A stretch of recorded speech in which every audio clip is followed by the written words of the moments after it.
You're tuning in to the Copacetic Hour. This is the Copacetic Hour. Why don't you just chill? Why don't you just chill? Why don't you just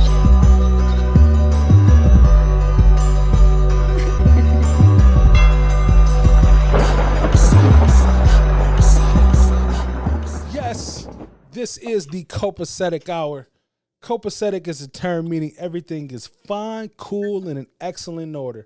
This podcast is an area for open discussion, but not for the weak-hearted, nor the simple-minded. And although we may not always agree, we will always exemplify respect. But at the same time, nobody, and I do mean nobody, is exempt from getting these jokes. Everything is copacetic. Yes, this is the Copacetic Hour, episode 20. How's everybody doing today? Doing good. Okay, Dwayne. That's what's up. That's what's up. Introduce yourself, please. All right. Well, my name is Gigi Jackson.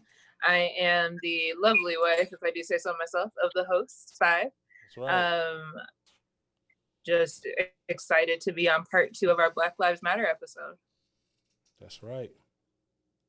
My name is Ali Muhammad from Highland Park to Kalamazoo right now. You know, just like she said, getting ready for part 2. My name's David. I can't tell what's next. I'm just sitting over here just waiting for the second part of this podcast. First one was good. Hey, I'm Kay Lewis. Coming at you from Northern California, born and raised in Battle Creek, though. So I'm excited to get into part 2 today.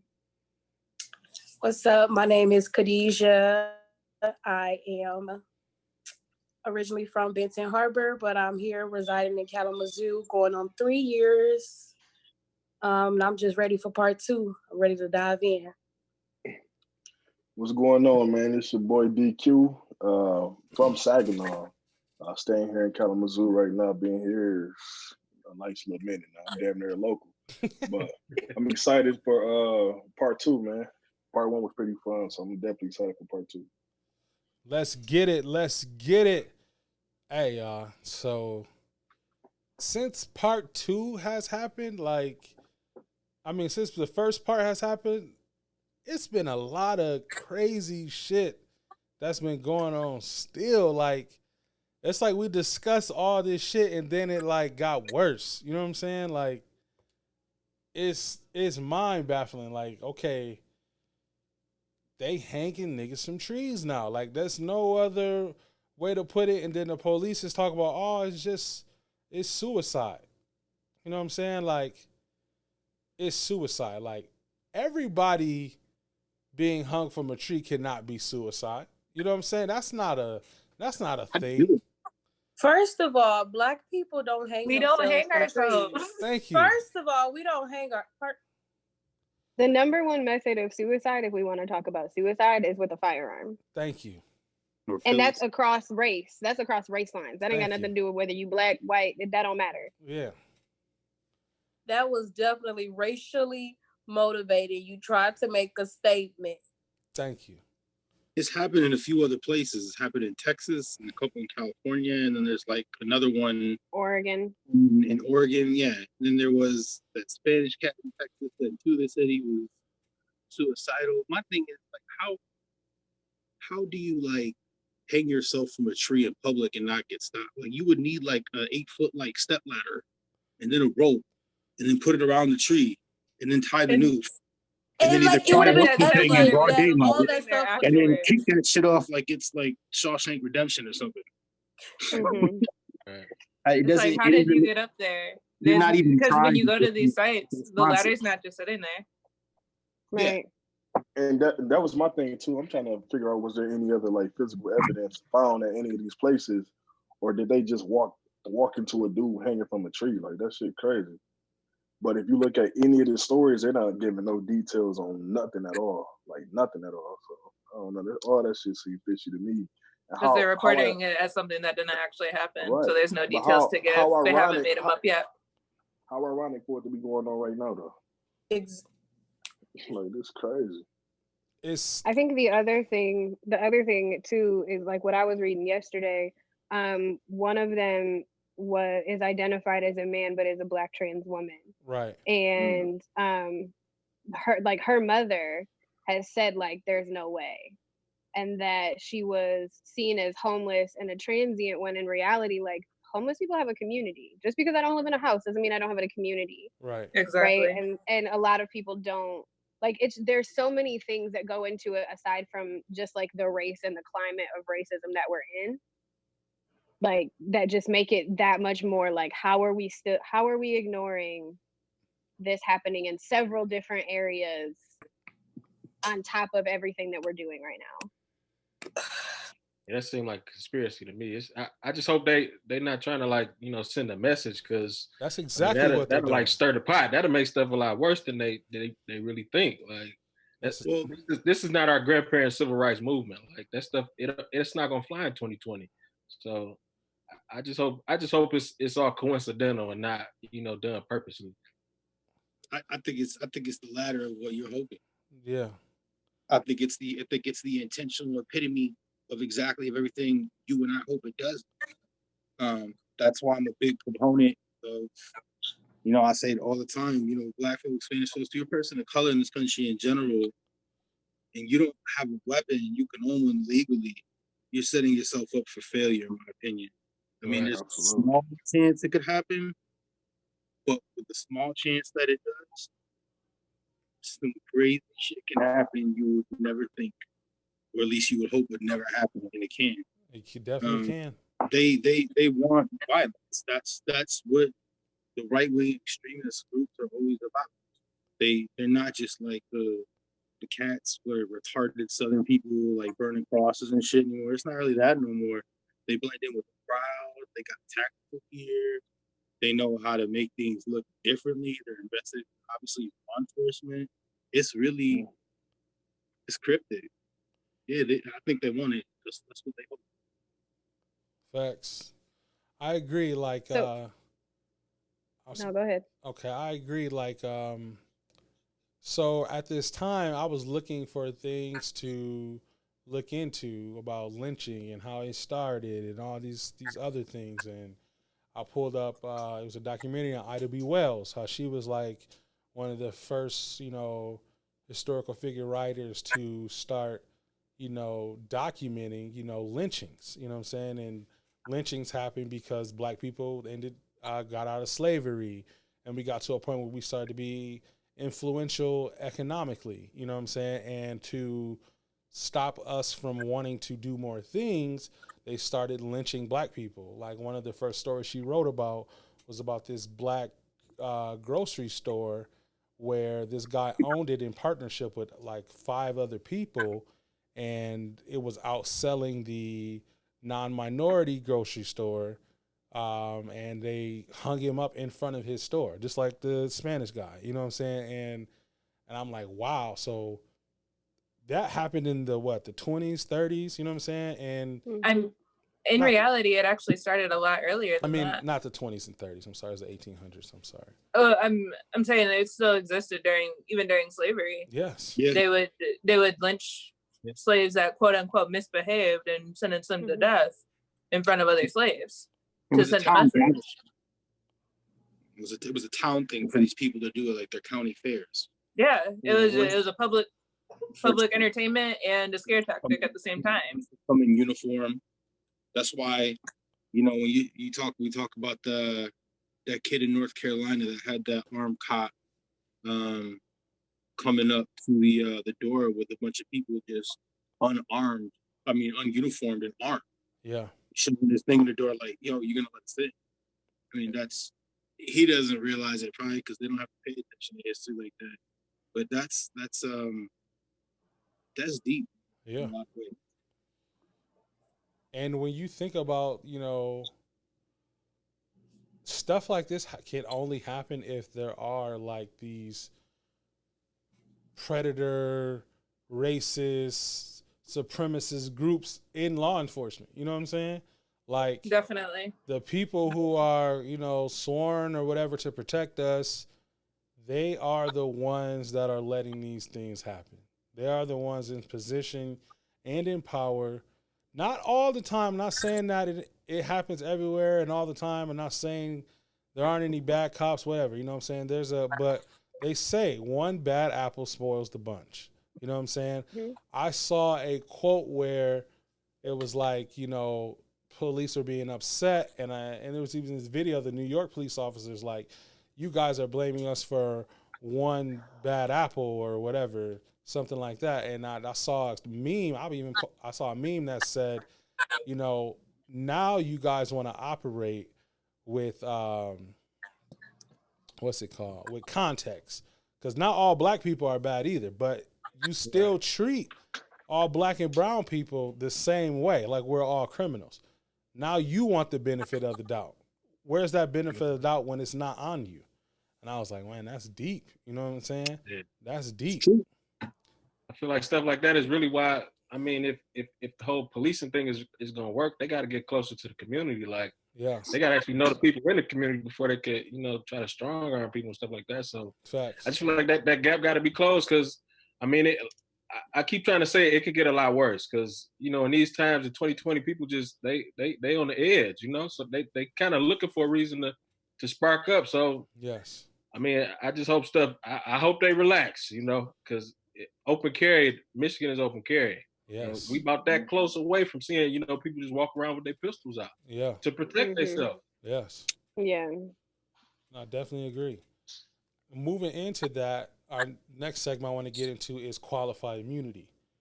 So, for those who don't know, qualified immunity, especially with law enforcement, is designed to protect all but the plainly incompetent or those who knowingly violate the law, as in police officers.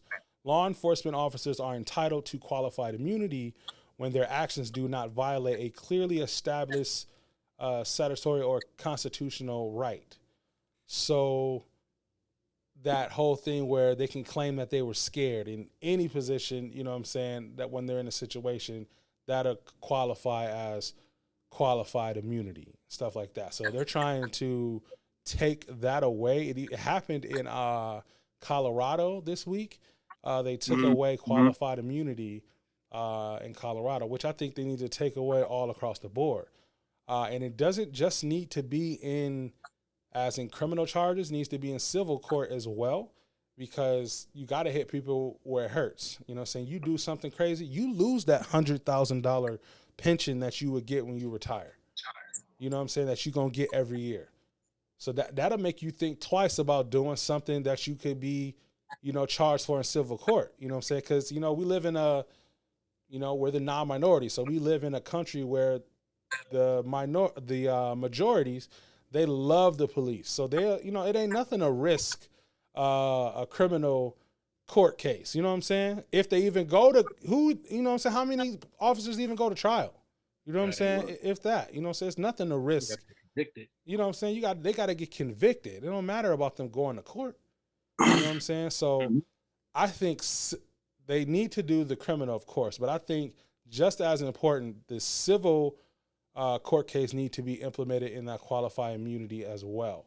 You know what I'm saying? Because when you're going to be, you work 20 years and you take away that $100,000 pension that they got coming every year, and it goes to that family of the unarmed minority that you kill, you're going to think twice about killing people. You know what I'm saying? You're going to think about it. So one or two of them going to fuck up because they just racist, but then the rest of them motherfuckers be like, oh, shit, we can't operate like we used to. Are you if you already got the money, though?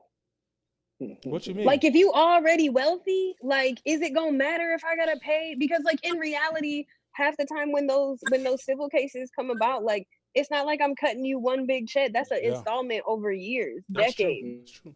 Like, in the reality, my kid, like, kids ain't even gonna see all of that if they see any of it. Because, like, what do I like? Because then it's following up to make sure that I'm collecting on what that is. Right. Because we can go to court and say, you got to pay me however much $100,000 money for the remainder. If nobody follows up on that and I fall behind on payments, who gonna check me? Facts. Right. Yeah, that's a good point. It's definitely a good point. I was just about to say that. Man, soon as somebody get fired, I guarantee you a GoFundMe be up for them.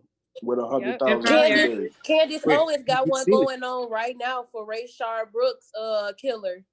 Wow. Candace Owens just started a GoFundMe or some Hold type on. of thing for Rayshard Brooks killer. Right?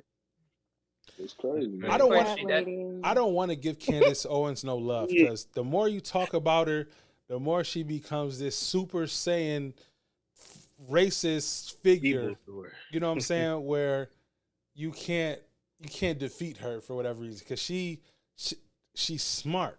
You know what I'm saying? Now, right now she feels she can't be touched and all of that shit. But when them people turn against her, then she gonna be wanting us to Right. be like, oh, protect the black woman, protect, do this, do that. Like, no, for this one time, we not gonna protect the black woman.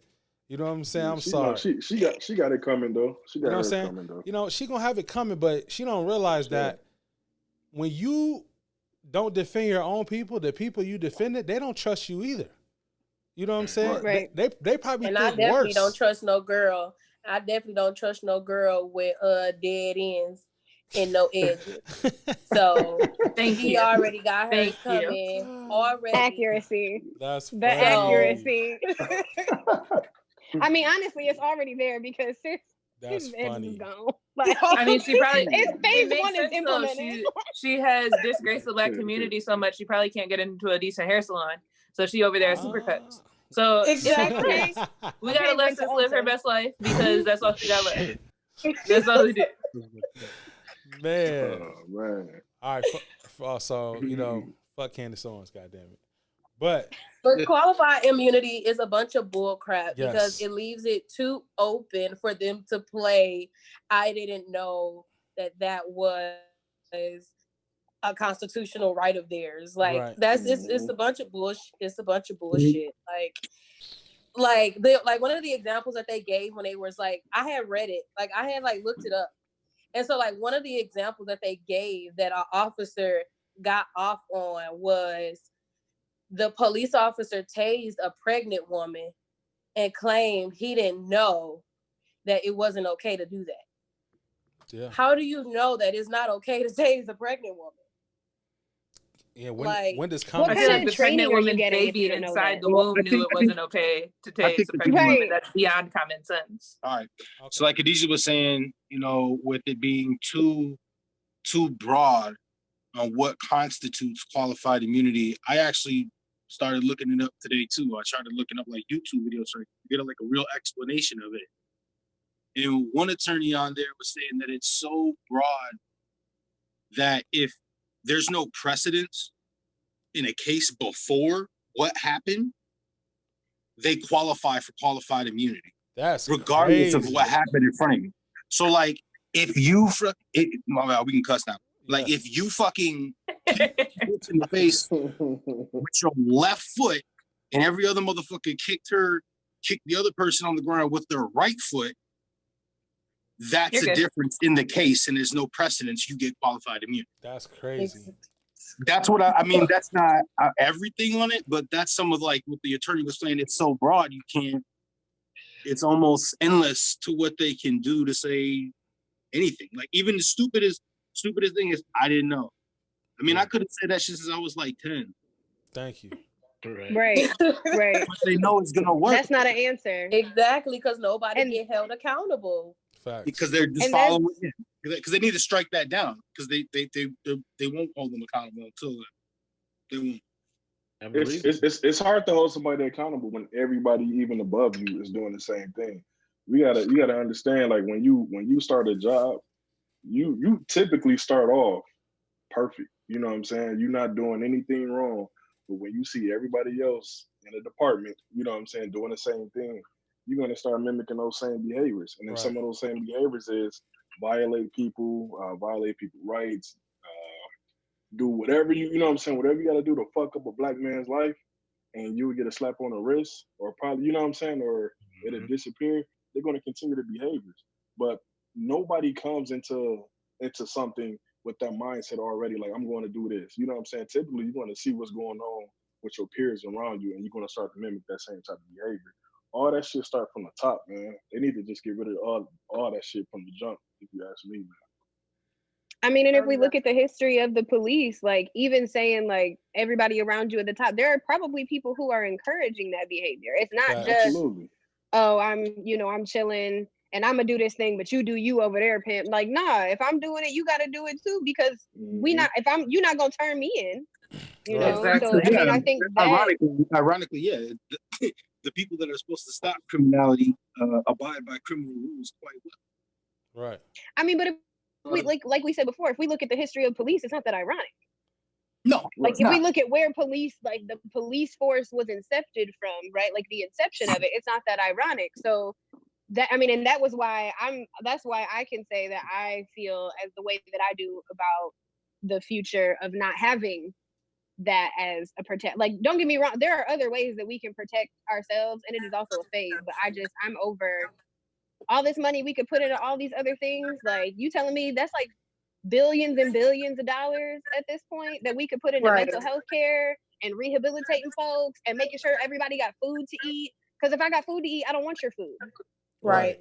Right? Like I was talking to this guy that's from the well, I wasn't talking to him like on the phone. Oh, I was shit. like on social media I was just playing. or whatever. But I was talking to this dude from the UK, Okay. and he was just telling me how like they police officers over there like don't even carry like firearms, like they don't carry weapons, like they can't have them, like period at all. So I'm just like, how come like America can't like adopt that? Like it's completely possible. Like it's completely possible. I disagree 100%. It is, but also in those areas, they're not like their citizens aren't walking around with weapons as well. Right. Exactly. So there has to be that I mean, so equality. I'm just saying, like, what are some of the things that they're doing that you could like? Okay, like how do well, we maybe get like there? let's adopt that. You I mean, can't. that's not going to happen. They're as not long going to as give up their guns. Yeah. they're not going to There's give no up their right to utopian way bear to give arms. them It's up. not The going cat's to. out of the bag with it. If you try to take them in that kind of a stance, and you're talking about mass violence, that's like the second thing they will trip over. I mean, they trip over certain brands backing certain people. Yeah. All you got to do I is mean, say are we not Second Amendment already in a rights, state and of they're going mass to be out there violence that though? kind of a thing. Are we not already in a state of mass violence? I No, mean, I not even understand close. hold on, let me finish. I understand what you're saying. I understand completely, because one of the things that I was reading was I started reading about, like, I think I was on either the Southern Poverty Law Center or the ACLU. I don't remember which one, but I was reading about like the operations of various hate groups and how it's not the violence is like the driving force, but it's also violence in segregation. Like it's not, and I don't mean racial segregation, I mean like in segregated. So like our crew is over here, we don't know what you like, that's protection, right? If I only have the people from my chapter, my city, my place, then if somebody else comes in, I'm gonna assume that they're trying to infiltrate, even if they are on my team, and we about to turn up against them. Like it's like that for the protection of the actual group itself. And so I understand what you mean. And I like, my point would be like, we know that they're pushing towards that, right? We know we're pushing towards like this massive violent end game. What happens after that? Because we're still going to be here. That's where I see the rest of that. When I talk about the abolishing of police and like those things, I talk about, I know we're probably going to get to that point, because you can't unlearn that if you're an adult and you're in it that deep. Like you don't want to, you know what I mean? Right. Like nobody's going to be like, yes, I want to actively learn not to be racist anymore if they're a part of that. Like they don't see that. Right. That's like and I hate to even look at people as a lost cause. I have a hard time doing that as a teacher, but that's where we are. Right. So after that, what do we do? Well, I mean, I hear what you're saying. I just think that there's a real big underestimation of the type of violence I'm talking about. Like, you don't see people out in the streets right now in groves normally with guns. That's what I think it can get to be the normalcy to see in the streets. You still walk around and you're not worried at least 85% of the time of getting shot. Like there's still, I mean, how many guns do we have in this nation per person? It's like 4 to 1. And the people that don't care, that are sociopaths that we're talking about, they're They the have people more. who have the majority. No, I That's and why I they I, focus I, on I that more. So, completely like, I mean, understand. the end game is fine, but if we don't understand how to survive to get to that point, because let's be honest, how many people on the quote unquote left or from Black and brown communities in comparison to white people really understand like how to hunt or how to survive outside? Or all these things that we take for granted and laugh at that they get taught just to do as like their pastime. Right. Yeah. Like Yeah. They know how how to do to all that stuff. how to make a fucking noose. That's why it's not fucking suicide. We don't just grow up learning how to tie ropes and shit. That's not something that on the Exactly. normal, you know what I'm saying, that we learn. You know what I'm saying? Like what tree was strong enough to hold my weight so I can hang myself, what branch, you know what I'm saying? Like that shit's not, it's not a thing. It's not something we grow up learning and teaching. Not everybody, but I'm talking about the masses. Like most people don't grow up going camping and shit like that because our communities can't afford it. You know what I'm saying? And it then it's not something that's passed down. Like your granddad didn't take you and his granddad didn't take him. You know what I'm saying? It's just not something that we were, for one, probably not able to do, you know, because of Jim Crow. You know what I'm saying? You out sleeping in the woods, they probably bust your ass and you never come back from sleeping in the woods. You know what I'm saying? But is that what white people do on camping trips? Do they teach their kids how to Bruh, hang people? be Is that what wild. white people do on camping trips? I don't know what they do on camping trips. I ain't gonna I've been say on a all few of white that. camping trips though, I'm and just that's, like, I wouldn't go that dang. far. I wouldn't She's go like, that that's far. what happened on all those trips. Like, I don't know. Like, no wonder my parents didn't let me go camping with them. I know I did. Okay. Nah, I've been on a few camping trips. That wasn't never. I mean, maybe those I'm were not just the ones that I saying was on. They I'm were not like, oh, the brown saying girls that. here. Maybe not today. I don't That's know. But I'm not saying that. I'm just saying that when like I did Tiger Scouts when I was a kid. They teach you like It's so cute. whatever. They teach you like how to tie ropes, different knots or something. That's like the first shit you start out doing. You know what I'm saying? When you earning the little badges and shit. You know what I'm saying? Like it's just not something that if you don't get into programs like that, and Battle Creek is like a diverse melting pot, you know what I'm saying, in the most cases. Not Don't really. call it melting pot, because melting pot is like just saying the fact that you don't like see me for who I am, and we all the same, and I'm not the same. Okay. We like a colorful salad. Okay. You know, A 7-layer green, salad. a 7-layer salad, like a melting. Yeah. Okay. A melting pot means that you want everyone to assimilate and behave in one way, and that's just not how any group of diverse communities are going to behave. I agree. It's not possible. I agree. 7-layer salad. I agree. Lifestyles is a men's and women's clothing store that carries exclusive quality labels. Their mission is to bridge the gap between mainstream fashions and luxury brands. They're the go-to place for the latest fashions and trends. You can shop with them online at lifestylesapparel.com. That's LIFESTYLEZ apparel.com, and follow them online at lifestylesapparel on all social media outlets.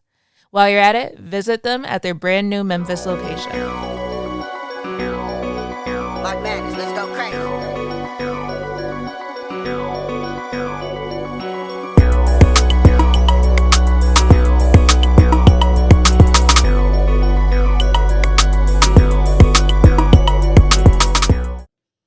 Back to the podcast.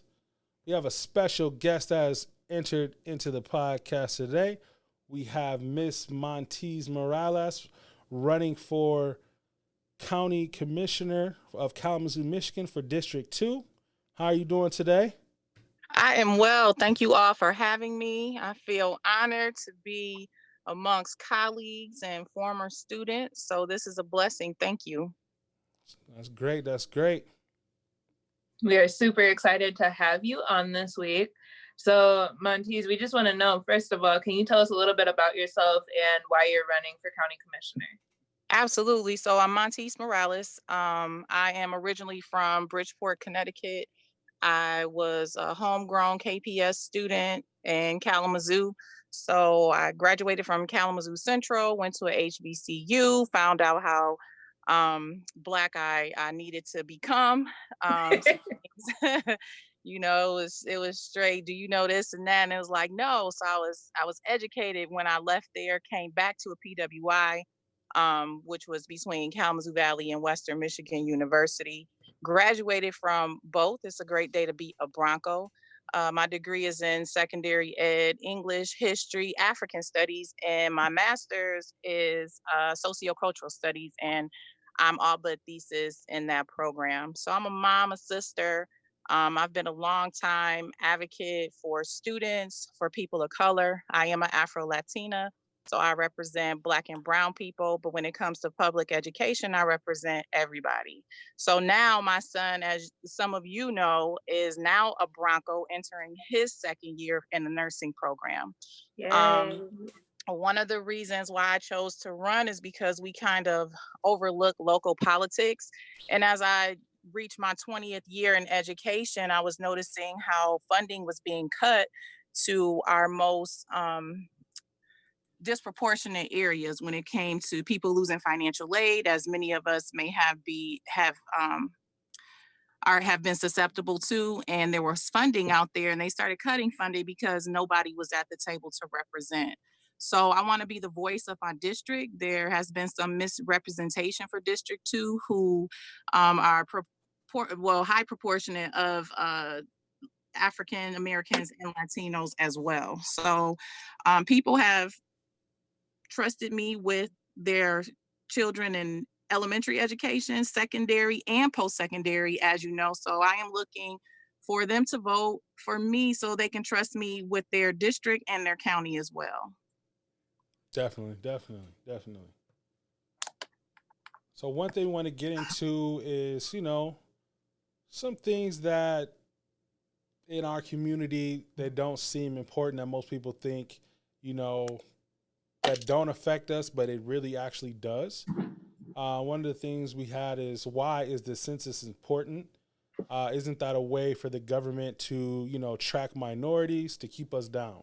Something that was talked about. So the government tracking us already. He already know. Right. I mean, we on these phones, we on these Zooms. You get these emergency alerts at 3 a.m. Right. You checking your app, and it's like updated COVID-19 health data in there, so they can already reach us. So it's and I grew up too, not thinking that my vote counted, or just seeing how votes were misplaced in other states. And even how our president, although Hillary got the popular vote, is still the president. Right. So I'm here to change that narrative. I truly believe that if we vote, we can make changes, and changes at the local level are very important. Sometimes we look like we voted and the president isn't doing anything. That's because he got the whole United States to think about. But if we focus on our respective areas, we can make change. So historically, when we think about the census, people of color have been counted out for years and years and years. And so other people have been double counted. In the past, it's been up to about 3% that has been omitted. So when we think about the census, we think about funding. When you think about your funding, think about how maybe some of the school districts you went to didn't have enough money for books. Let's think about Detroit. Let's think about Flint. In Kalamazoo County, we really don't have those issues, although people of color are being educated in our school systems. So when we think about filling out that census, it's important because we need those dollars. If we don't fill out the census, then they don't think that we need money in our respective areas. And the redlining has been there since the beginning of time. So for me, it's been an issue on purpose, but now we can change that issue. So I encourage people to fill out their census. You could Google it and fill out your census, and they'll give you a census number, and so that you can be counted. We talk about we're not counted, but then we go rally, we go march, and then we don't have a plan of action and make a change so that we could see that difference. So I'm pushing everyone to make that change this year, to fill out your census so we can be counted, so that you can have dollars in your respective community so that you can start thriving. Definitely agree with that. Seems like we have some paperwork to fill out now. You got some paperwork to fill out because as of this year, that's about $2 billion that Wow. cost.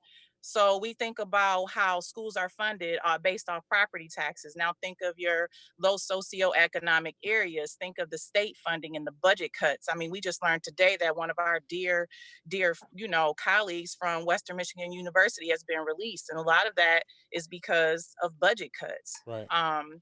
So when you think about the state funding, the state gives 10% of funding, but that's for the whole state of Michigan. And that funding is supposed to go to, people who are eligible for free and reduced and lunches and that live in low socioeconomic areas. But then you say they give 10 million or 10 billion, that's like $2 a student. So how are we supposed to educate students based off that?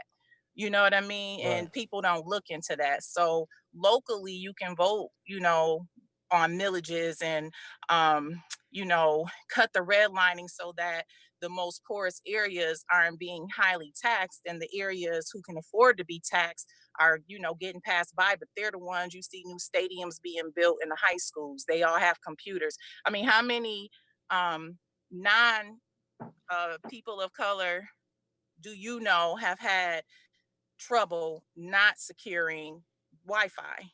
Or when you think of our white community, do they need free internet access? Just think about this COVID-19 that just went on.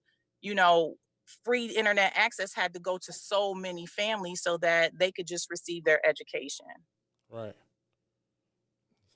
Wow. Yeah, that's a lot. That's a lot. It's definitely a lot. It's a lot, and we can make That's that a lot change. to think that all of that is formed off of just us for generations not filling out this paperwork to let us know that we're here and we need to be counted. We need our voices to be heard. Not participating in local elections to make sure we have people that look like us sitting there making decisions that would benefit us.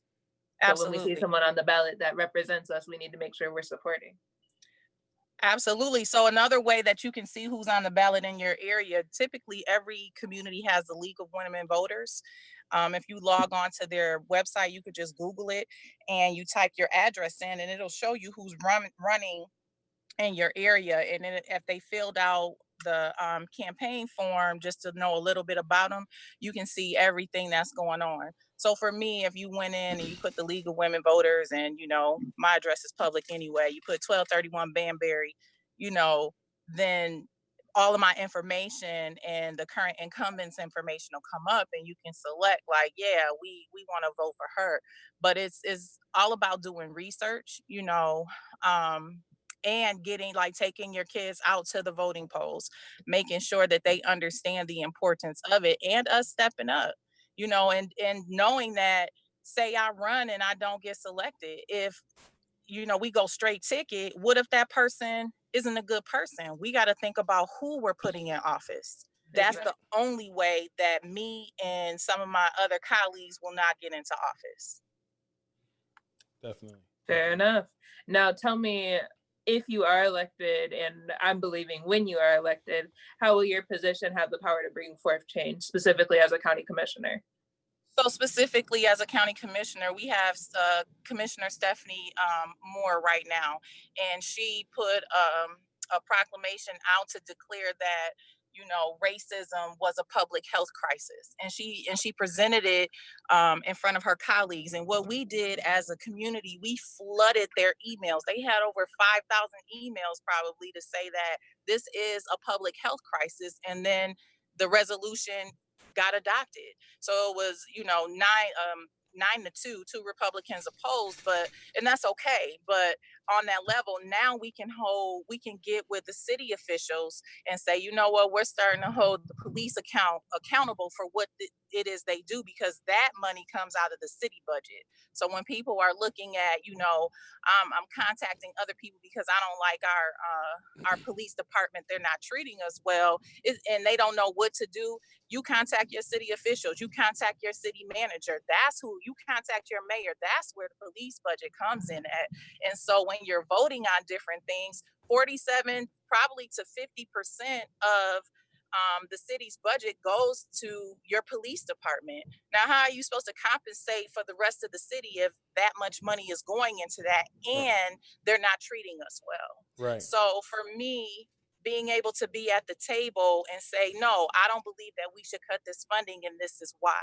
So for example, we had a budget. I had a budget of about $25,000 at Kalamazoo Valley through a community action agency. And so I'm meeting with one of the commissioners as I'm interviewing for an appointment. And he's saying, oh, I had to cut this money because of X, Y, and Z. And I'm like, do you know that you took $25,000 of my budget? And now I can't help students who have been suspended from both the Kalamazoo Promise and financial aid. So I had it set up that, and if anybody knows, when you're suspended from financial aid, it's hard to cough up that money for even 2 Yes, classes it is. anywhere.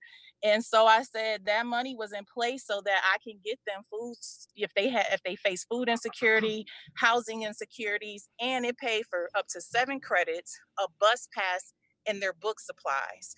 Now, Wow. if we're moving towards education, and we want students in the trades, if you cut something like that, how are you for education? Right. If you continue to cut our budget that supports family services in our community, how can you want change? If you're not investing in diversity and inclusivity resources and homelessness resources, how do you want change? More importantly, if you're cutting from our education budget, how can you really say you want prison reform if we know that by the 3rd grade, we already know who's going to prison? Right. So these are some things that to think about. And so because I'm from Kalamazoo County and I know the school districts and I know families, and I represent through my current job as the program manager for Kalamazoo Promise Services, I know all the constituents that need help from all of the districts that attend Kalamazoo Valley and Kalamazoo County students as well. So I can make a change at that table by voting against things like that for people who aren't so much in the community or who don't check on the community, who don't feel like people deserve to have an education. Definitely.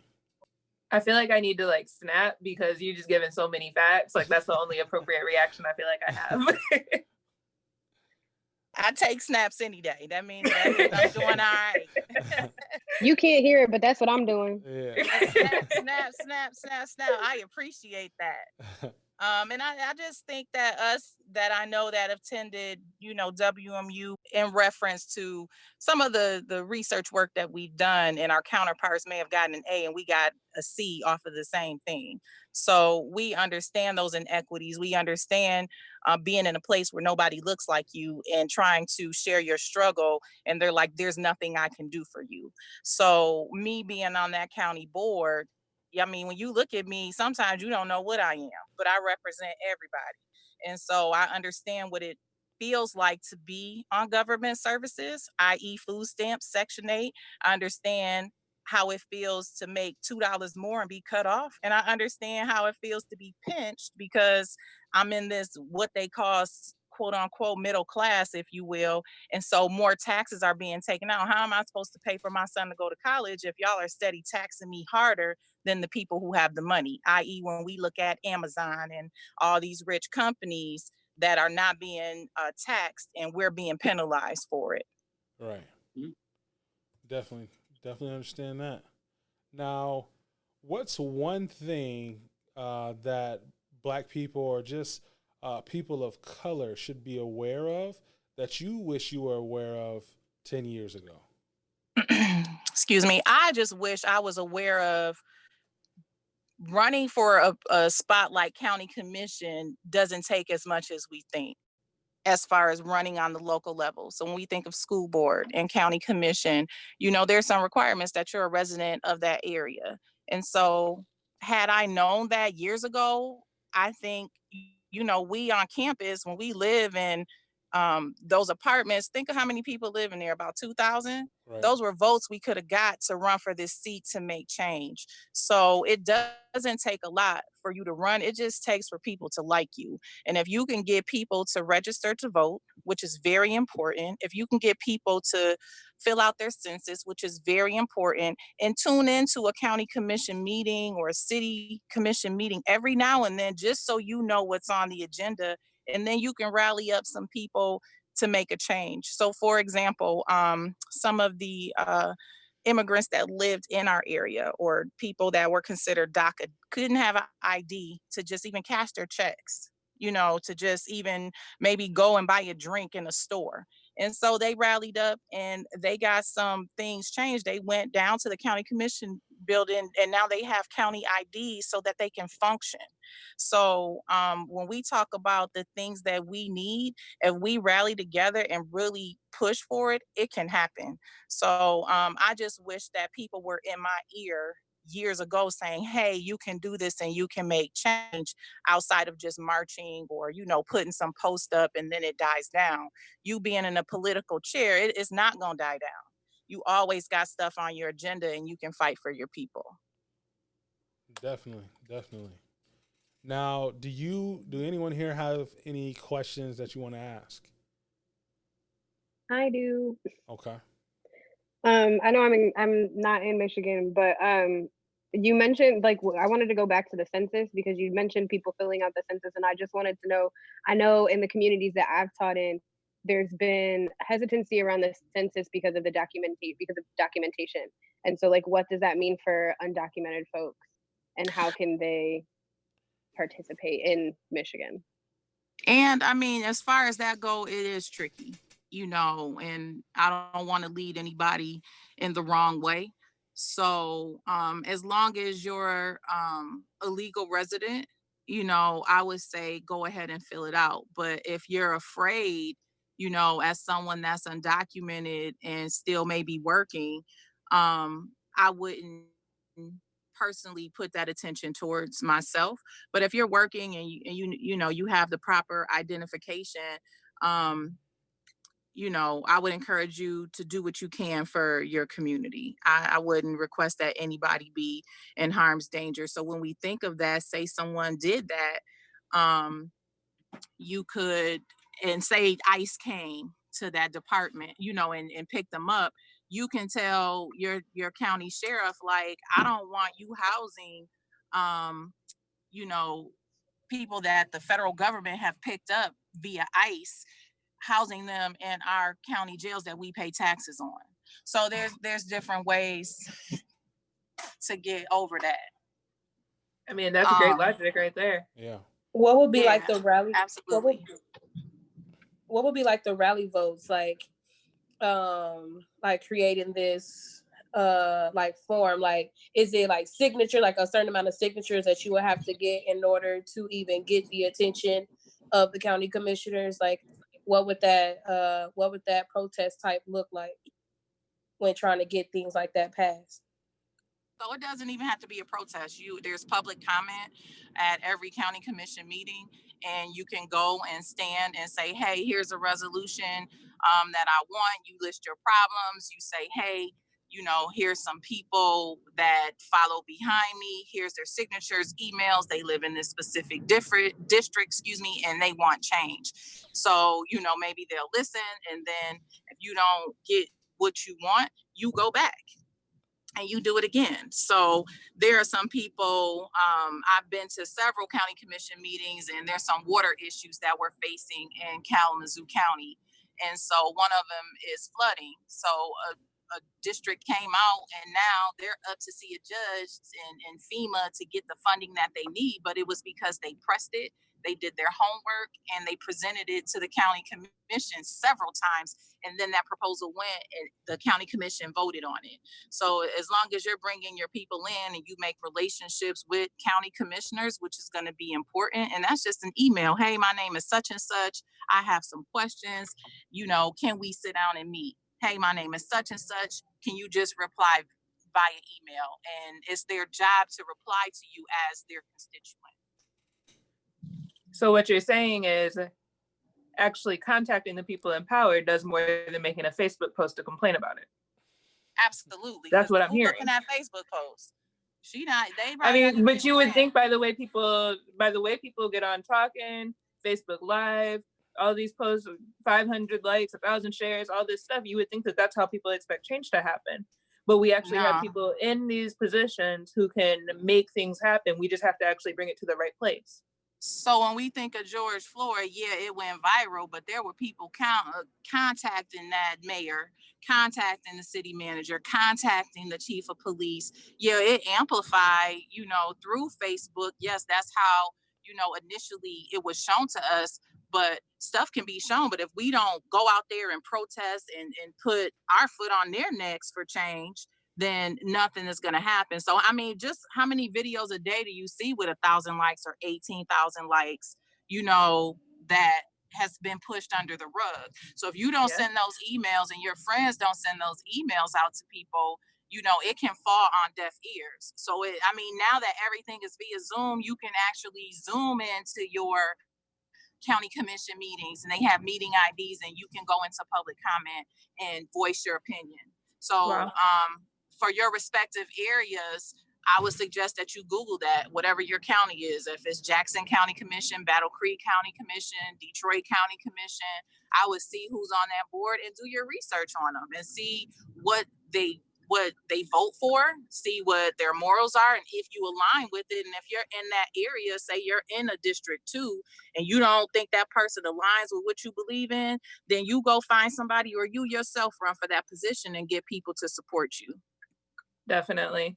And one thing I just have to add is that non-people of color, I don't want to say any specific colors, but non-people of color are not afraid of using their voice to make change. So we can't either. We can't allow us to just be silent. It's not going to create any forward motion. And that's exactly what we need to happen.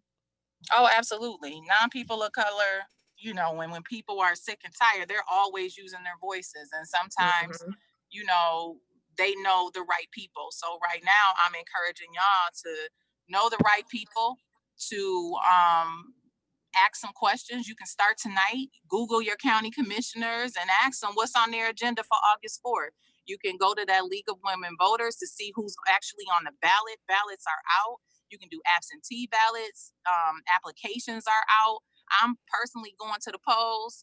I'm not there yet with the absentee and filling out my application to do it by mail, but I am for registering folks to vote and coming to them to help them fill it out, and to help them know how to mail things in. And my information is going to be in English and Spanish as well. So those are things that you all could work on. You have a platform and an audience that's listening to you. So in these upcoming months, the primaries are going to be important. So just how we saw Kamala get knocked out and Elizabeth Warren get knocked out, those were all through primaries and raising money. So it's important that you donate to folks' campaigns. If you can't donate, that you volunteer. Volunteer could be just posting their stuff, sending them an email, doing a phone bank. It doesn't always and just making sure that if you know somebody in Kalamazoo that doesn't know, people that are running, that you reach out to those respective neighborhoods and say, hey, I need you to go knock on your neighbor's door and let them know what to do.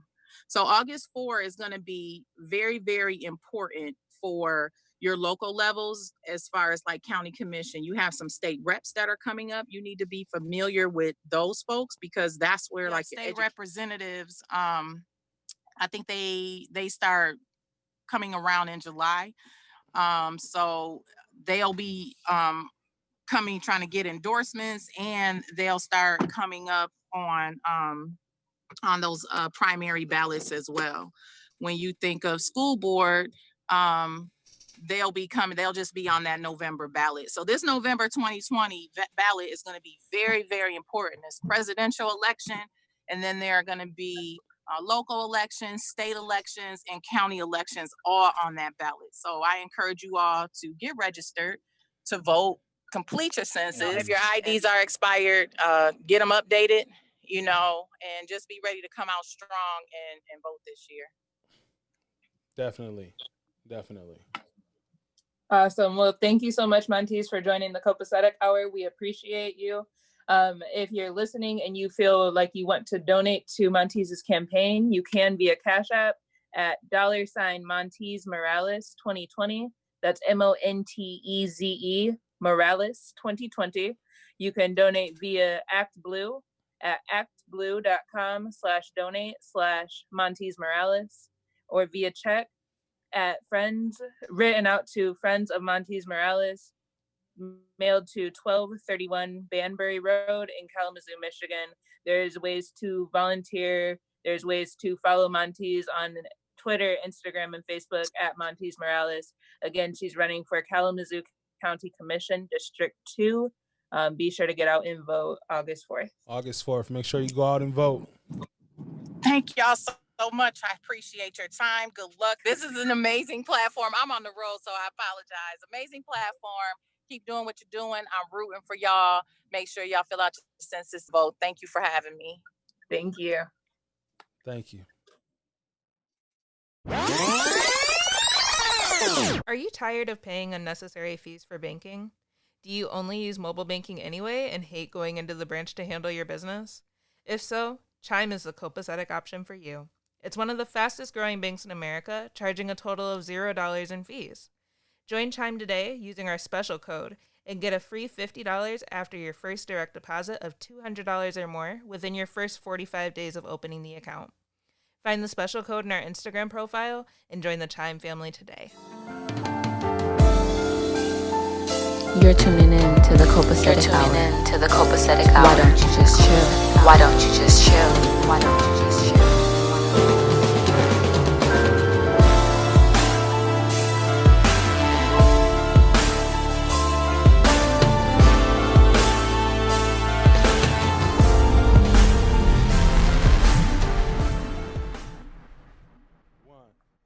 Back to the podcast.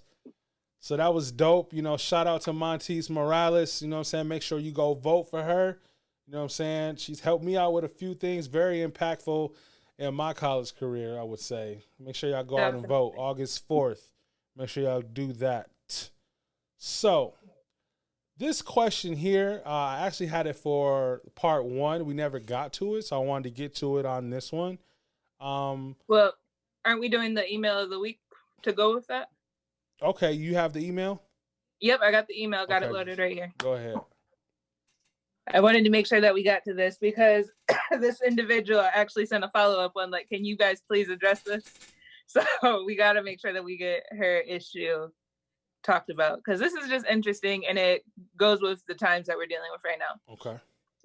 So she says, hey, Copacetic Hour, I'm a new employee. This is my first month in, and I've already noticed some racial comments that make me uncomfortable. It's more than just people just touching my hair without asking permission first. I just got out of grad school, and this is my first full-time job, so I don't want to mess this up. When I hear insensitive comments, how should I confront it when my team hasn't even had a chance to fully get to know me yet? Also, we mostly work on Zoom. How can I approach these conversations online when I know it might get screenshotted and shared or video recorded and shared? I have so many questions about context. Like, Yeah. does this person have any, like, what do they do? So I've talked to them a little bit. Oddly enough, I've just like emailed back and forth getting more information because you're right, it is super vague. So they work in public relations. Okay. You would think people in public relations know how to act, but apparently not. How you deal with common sense and it got none? Insensitive comments have ranged from things like I said before, like the touching of hair without being asked, to people asking if she likes stereotypical Black food, to people asking insensitively about how she feels about what's happening to all the Black people right now. Well, she needs to address it. She needs to address it in a respectful and ultra professional way. That way, if she is terminated later on, there's a precedent for like termination. I mean, I feel like I haven't dealt with like that stuff every day, but at my job when I started, I would hear a lot of different things about a lot of different types of people all the time. And it's just it's a tightrope. It's a serious, like, you know, because it was like my first serious job. It's like, what do you do? because you need the bread. I would tell her to keep putting apps in other jobs. Maybe get like a recording app for your phone. You can get things that record just like daily while it's in your pocket. Right. And have stuff like that. Right. Record the conversations with her boss, just bring it up respectfully. The way she gets gaffed off, she has something. Unfortunately, there's not I don't think there's a great answer here, because you're trying to build that resume, or you need the money. I guess you just have to play the game as best you can until you can get out, or be able to actually get them for something legally, because that sucks, because it just doesn't stop. It just doesn't.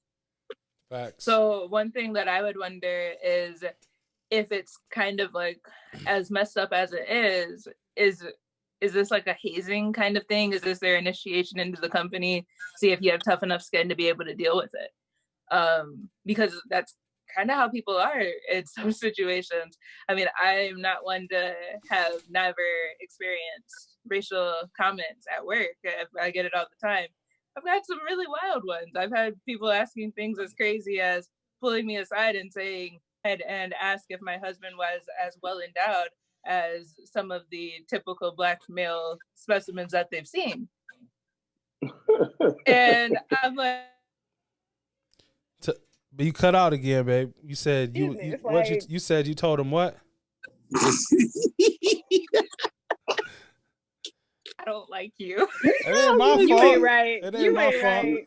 This nigga want to hear about himself, man. Man. What'd you tell him, babe? Bro, we ain't trying to hear about your meat, bro. And that's what I'm saying. I don't feel like my coworkers should have been either. Like that borderline, it's definitely on racial insensitivity. That's on sexual harassment at that point. And I'm just like, why are we having this conversation? So, and there are some wild things that people just feel like they can say without any consequence. But I can't say that experience alone is like, oh man, I need to quit, or I need to even report this. Right. It's just like, all right, white people in. Right. So when I had that blazer on at the Christmas party, you know what I'm saying, those slacks, you know what I'm saying, what was they talking about? I'm so mad that this is happening. People had to know, baby. So I think it is so important for her to have to say something. Yeah, she has to. You think she should say something? Because hold on, you cut out too. You cut out this time too. You said it's important for them to say something, and then you cut out. It's important for them to say something because if every Black person, for their definition of diversity and inclusion, for every Black person that has ever worked there, if they have always quit because they felt that way, then they have never been challenged to stop doing it. Right. Mm-hmm. And so she may be the person to challenge them. And so I feel like she should definitely be real careful with how she do it. Right. But she definitely have to say something, because if I can go back in time and properly handle a situation when I used to work at Walmart, and one of my coworkers, an older white guy, he came up to me because apparently he was looking for me for some help or whatever. And when he finally found me, he was like, oh, there you are. You didn't hear your master calling for you? I said, excuse I done lost me? my job on today. I'm sorry, signing off. I gotta go. Right. I done lost my job. And so I was so shocked. I was like, excuse me? I don't have a master. And so I thought he was going to change up his language. And he was like, yes, you do. I'm standing right here. Oh. And so I was like, you knew what the fuck you were saying. Oh, wow. Man. And so I didn't push it as much. Because I told my direct supervisor, and she was, oh, we're going to get that taken care of. We're going to get that handled, whatever. And, a couple of days went by and I ain't heard shit else. And I was like, you know what? I don't got time for this. Y'all cutting my hours anyway. Fuck y'all. Bye. Right. I'm not about to downplay who I am. I'm not about to settle for anything when I know for a fact what I'm capable of, what I bring to the table, and any other job or, place of employment will be lucky to have me. I'm not lucky to have that job. They're lucky Facts. to have me. Facts. I bring something to the table. They're not bringing shit to me that I can't get anywhere else. Facts. So, Yeah, that's just got to be the heart that you got to have when going into those type of conversations, because it's gonna be like a flip of a coin, on how it turns out. But are you willing to stand for who you are? You know what I'm saying? Sometimes they do it, intentionally to see how far can they go with you. Right. And you're not about to go far at all. Yep. That's what I was just about to say. I feel like they either testing her to see how much they could get away with. So she needs to say something before they, start saying, I guess things that are cut a little deeper. Or they feel like, they don't really know. They don't really know about it. Because for me, for example, I went to school in Highland Park and it was 2 white people in the whole school. I didn't have a conversation with a white person until I got to Western. So it was like all I had to go by was what I saw on TV.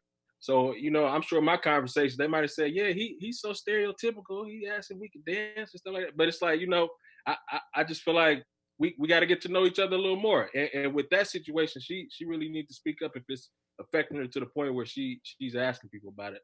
Right. So with me, it hurts me more not to say something than it would to stay silent. So I say get it off your chest. Definitely. I think there's a couple of things though that needs to happen, like documentation of what's happening. Yes. Needs to happen. So when you talk about like not wanting to address it because of things getting documented and recorded, that's exactly why you do address it. Yep. Exactly. Because if you say, no, I said this wasn't okay with me, and then they keep doing it and they keep doing it and they keep doing it, now we can go and talk about what the HR is going to do about it, right? What the company is going to do about it. And we can, like, that's one thing. The other thing is if there's people who are not, if there are allies at all anywhere in the space, like leverage your allies, leverage the people who are like, yo, that's because there's a lot of people who will be like, yo, that's messed up, but they won't say anything in the moment unless you are like, hey, yo, I need you to help me out. Now, if you ask somebody and they say, and they like, oh yeah, I got you, and then they don't show up, you know what it is, right? Yeah, but I think it is important to. For sure. I think it's important to leverage your resources before you're like, oh, I got to handle this on my own. For example, I'm a teacher. I'm in my 2nd year at this school. So I don't have the same protections that older teachers have. Right. So I have to go to those teachers and be like, hey, yo, this isn't right. This isn't okay. And usually once, like if you've built that relationship with, even if it's just one person, right? Then it becomes a couple more people because that one person is connected to 2 more people, right? Like it really... utilizing your resources before you're to the point where like, oh, well, fuck it, I'm done, right? I think is super, super important. So continue to document all of the stuff because you can use that to your advantage later on, and then utilize the people in your, if there is anybody. If there's not anybody, then that's, being alone on an island is not fun. And then the other thing that I was going to say to Khadijah's point about being the person who stands up, like if you have the stamina to be the person to pave the way, cool, but also protect your energy. Like, if I don't think anybody should feel obligated to stand in that space if they don't have the capacity, right? Like if they don't have the resources, or that, like if it's the only job, I mean, it's your first job, so it's not likely to be your last job, right? But if this is the dream job and you want to, see what you can do, push it as far as you can push it. But if you're like what you were saying, yo, I don't really need this shit, I can do this shit anywhere. I mean, do what you got to do, but you don't need to stretch yourself thin and break your own self down, your own spirit down, trying to figure out how I'm gonna deal with these people. Right. I definitely agree with that. Just breaking down a couple of direct points in her email. She just got out of grad school. Girl, you got a whole master's degree. Oh yeah. You are employable. You don't need to take this. Don't worry about that. Okay. You've been there less than a month. First month in, you don't got to put that on your resume. Nobody needs to know that job existed. Right. Okay. Yeah, you're worried that your team hasn't had a chance to get to know you yet.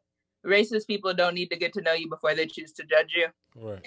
You're worried that these conversations might be screenshotted and shared. Good, let them be exposed for the racist behavior that they exemplify. So, peace out to that job. Be like just about every other Black person and sit on your computer while working and on company time and be on Indeed.com applying for new jobs. That's my advice. Everybody. That's funny. My favorite site. Just join the community. So, Man, I got a good job. I still be on Indeed. Okay. so, I like my That's job like and still be benefits. like, I what like they got that. going on over here? y'all funny. So how does diversity and inclusion in the workplace, how does that need to be changed? Why does it lack? And what can we do to change it? I feel like with that, it's a historical piece behind it, because the history with us in this country for a while, we couldn't read, so we was kind of behind in the race to get the jobs that people have now to make positions of power. Right. So it's like once by the time we get hired in, 2 generations in having a solid education, it's like we're not really in positions to make any changes. So like with us, our generation, we like the 3rd generation of college students. So Like it's like that's we got years and years and years worth of people making decisions, that's just making companies move. So until Right. we get to the point where we in the positions of power, I mean, we really playing catch up, I feel like. And that's real because, like, okay, on my mom's side, my grandma has a master's. My mom has a master's, you know what I'm saying? And I have a bachelor's. But on my dad's side, I'm really like the first nigga in the family to get a college degree. Like, nobody. I'm talking about, like, cousins. Same. You know what I'm saying? Same. Everyone. Like, I'm like the first one in the family to get a degree. And it's like when I was going through school and all of that, I didn't have, my mom or stuff, you know what I'm saying? I had, but like as far as like my dad and as far as his family, I didn't have too many people I could talk to on like what I should do, what I should go into, what guidance should I be given to me. You know what I'm saying? I had to go out and just figure it out. You know what I'm saying? And it's definitely a big deal, especially when you transfer that into me getting my first job. My first job that I had, my first real job that I had, I didn't mark taxes on my fucking job for the whole year. So I'm getting all this money from the job, and I'm thinking like, damn, nigga, I'm balling, nigga. Nigga done came up in the world, you know what I'm saying? I done came up in the world, Right. nigga. Took all of it back. February came around. All of it. February came around. I had all this money in tax. I'm still paying on that shit right now. Goddamn, every month.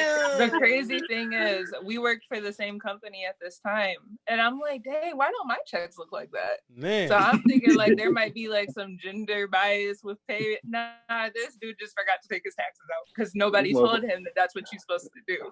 I didn't This know. motherfucker claimed 9 on this thing.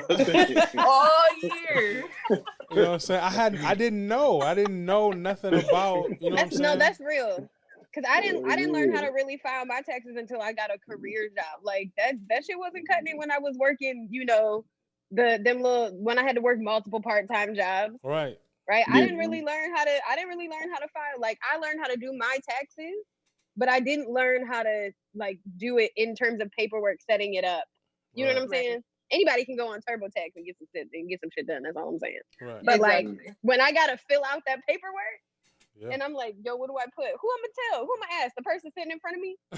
They don't They're not gonna tell me shit. Right. Right, we got to get to the point where we know what to do with the papers before it gets to TurboTax, and we see that we owe $17,000. Definitely, nigga. That's too much. That year. Hey, man, we was eating steak, shrimps. We were doing so we good. was going out doing stuff. We was living lavish. It's amazing, yeah. You know what I'm Living saying? your best life. You know what I'm saying? Niggas, February But I came think around. diversity and inclusion is like they defined that. Like we didn't define that. Like Right. They defined it. Like they have like, oh, this is the board for diversity and inclusion, and then we have a pocket for multicultural affairs over here. Right. So it's not like we in the room when they making decisions. They like, hey, you come up with what you want to say, and then you give it to me, and then We'll we make have the this decision. conversation, and then Right. I give you back what we came up with, and y'all got to deal with. Right. Like what has to happen is they have to be comfortable for us to man, fuck being comfortable. Get the fuck out those positions at this point. Like, you don't need to be there. Like, you've proven years after years after years after years that you don't have the heart to lead a population of diverse people. You don't have the heart to do that. So you need to get out of those positions because America is becoming more and more and more and more diverse by the second. Yes. Mm-hmm. Definitely. And that's not even like a bad thing if you're not capable of leading diverse groups. It's not a bad thing, but don't be in the position where you should be doing that and be blocking other people from getting what they need. Facts. Exactly. Facts. I mean, I think the big thing though is education though, man. We really gotta take pride in education. No, I'm saying, go ahead, go on. Okay. No, I think the big thing definitely is education, man. My story is very similar to Ernest, man. I was the first person in my family to go to college, both sides, and even while in college, I was never like education is a thing. I was more so embarrassed to say I went off to school and then had to go back. You know what I'm saying? Face everybody else like, damn, this shit didn't work out. So that was kind of my motivation. But it was plenty of times, even up until I graduated, I was sitting in the classroom like, why the fuck am I here? I didn't really understand my impact until corporate America. You know what I'm saying? Until being able to take a seat at the table and impact certain decisions that were being made. I know Khadijah, she could speak a little bit more too, as far as just our recent job. We worked together, and there were a lot of times where a lot of decisions were being made above us. You know what I'm saying? But when we go in those rooms, there's nobody less like us. You know, and everything is impacting us. You know, and they're not having to deal with that. So I kind of challenge myself, like, okay, well, how can I put myself in a position to take a seat at that table so I can directly impact the changes that I know that, you know what I'm saying, people of color are actually going through. And that was my big thing. Like, I just think we really need to push education.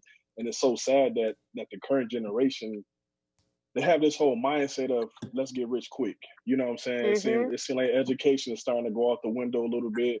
Let me see if I can get famous off a TikTok video or some shit like that. Or, you know what I'm saying? It just seems like everything is based upon this whole social media thing. Scamming. With that, we're not putting that focus back into scholars. You know what I'm saying? To educate these kids, because everybody that's in that room, that's taking a seat at that table, that's impacting these decisions, that's affecting us, they all set the ass in that classroom.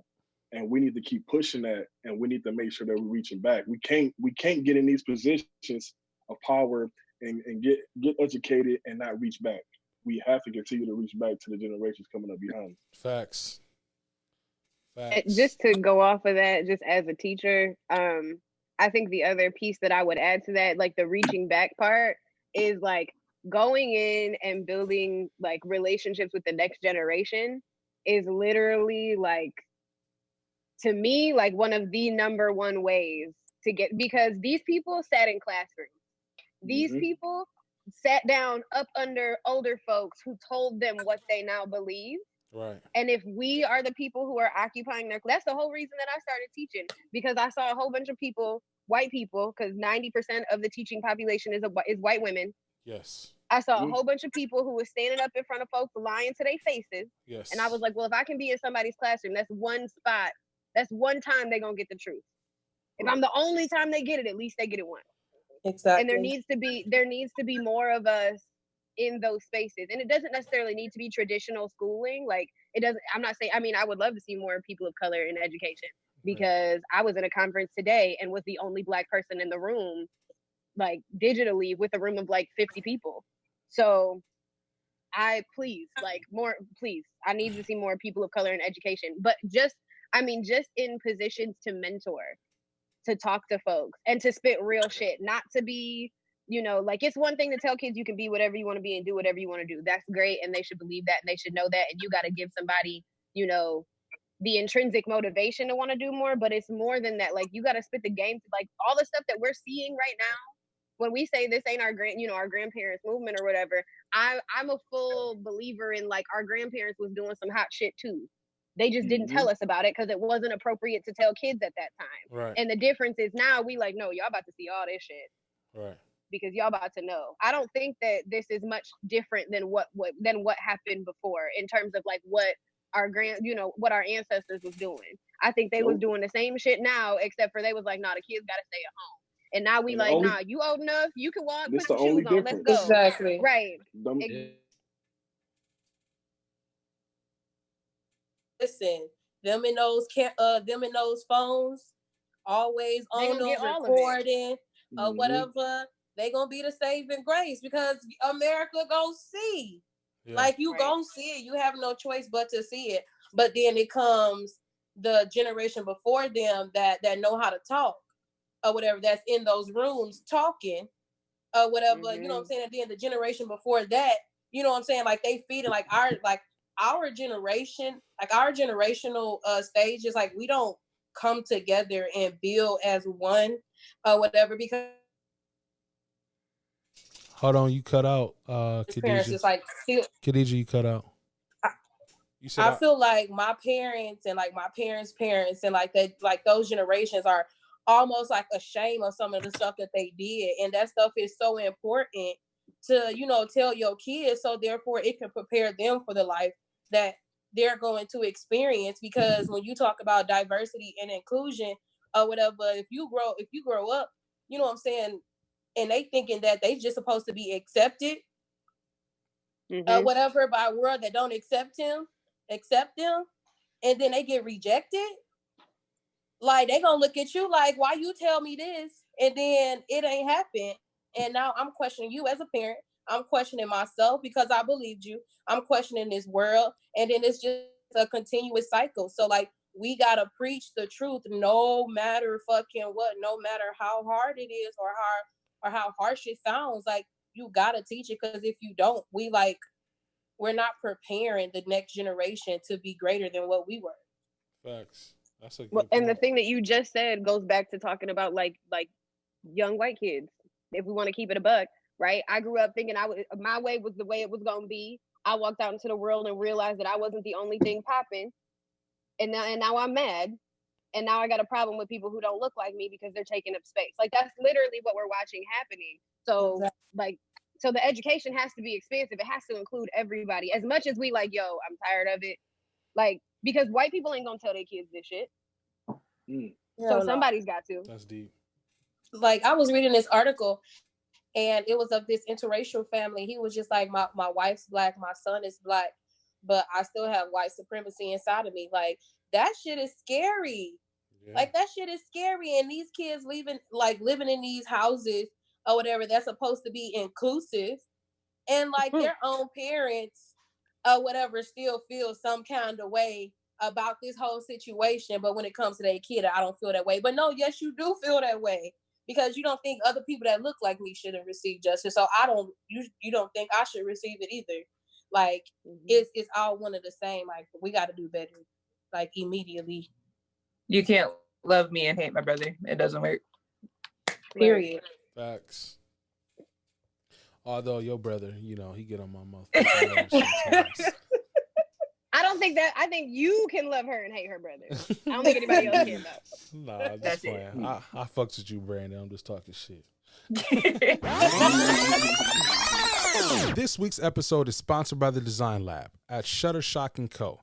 From logos and business cards to invitations and custom tees, the Design Lab is your one-stop shop for graphics. The Design Lab is the sole creator for Copacetic merchandise, available now. Use your promo code Copacetic for 10% off your Copacetic merchandise. Shop now using the link in our bio.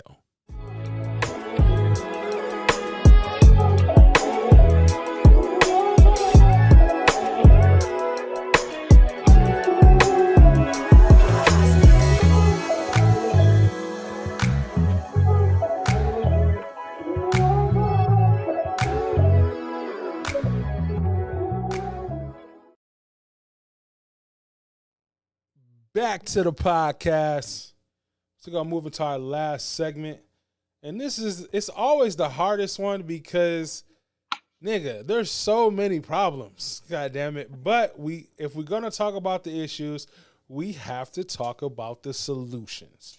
So today we talked about getting lynched, qualified immunity, voting, the census, you know what I'm saying?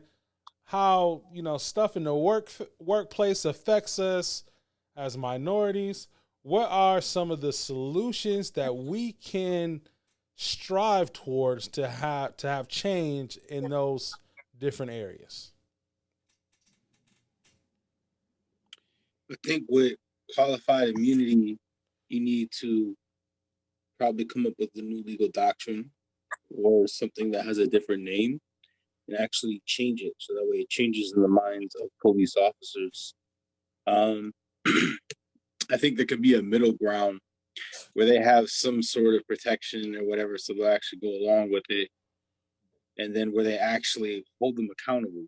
Because in the Marines, they take enemy combatants a lot of times, like through non-compliance techniques after a firefight, and they're in like zip ties, and they're getting pulled off to go back to wherever their little base is, like our base, because they're not going to hurt them. One, because it's the rules of engagement, the cameras are on. Two, but the other thing is that they're trying to get intelligence out of them.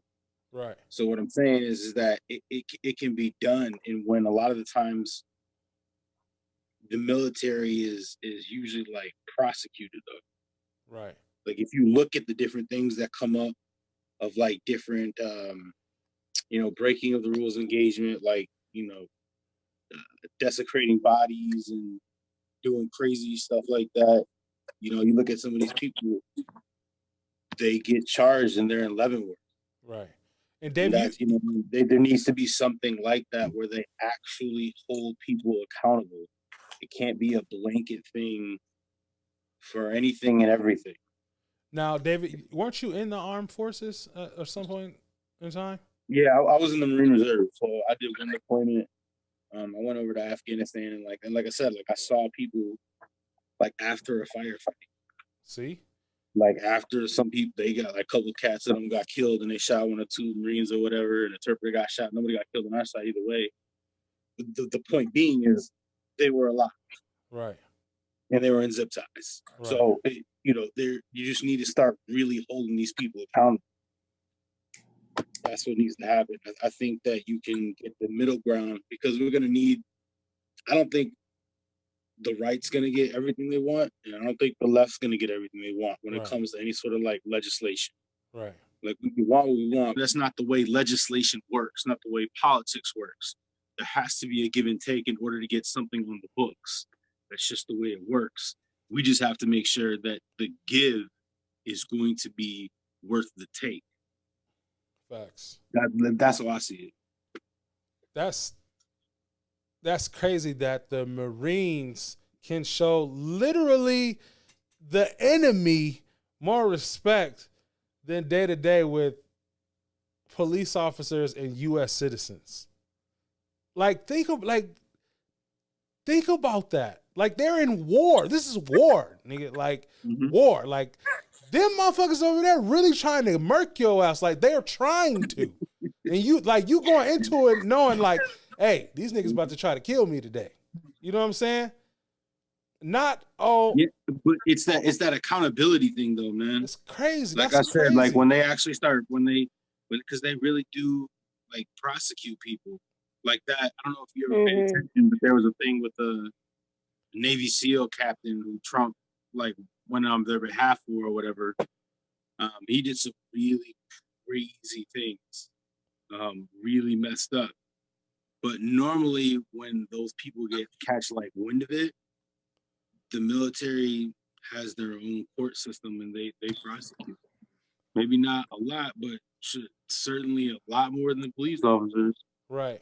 I can say that much. Facts. I think on a bigger, like on a wider scale. So like that's something that could be done like right now on a wider scale. If we was to go back and like read the Declaration of Independence, it said we hold these truths to be self-evident, that all men are created equal, that they are endowed by their creator with certain unalienable rights. And unalienable rights simply means that it cannot be taken away or denied. So when it was written, it was saying that all the rights, and it was written for white people. So it was meaning that all the rights that you had before we came together, you still get to keep or whatever. So like they gotta go back into the original one where they was talking about with certain inherent rights. So meaning that everybody, you know what I'm saying, is free to have these rights or whatever, no matter who they are, what they look like, what they do, or whatever. So it goes back to dismantling a system that was never created for the advancement of colored people, like period.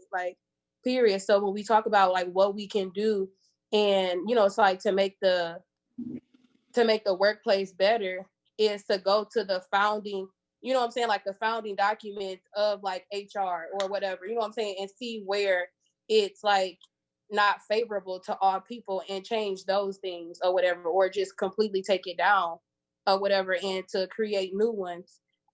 And that taking people out of those offices, voting people in that look like you, that share those same moral values as you, that believe the same things as you, and that's simple as I'm a human and I deserve X, Y, and Z. Not I'm a human and I'm white and I deserve X, Y, and Z over somebody else, or I'm a white male and I can do whatever I want to women and black men or whatever. Like we can't have those gray areas. We live in a world where we have too many gray areas, you know what I'm saying, to satisfy, you know, white supremacy. I feel like if we cut gray areas, unalienable rights is a whole last gray area that we living in.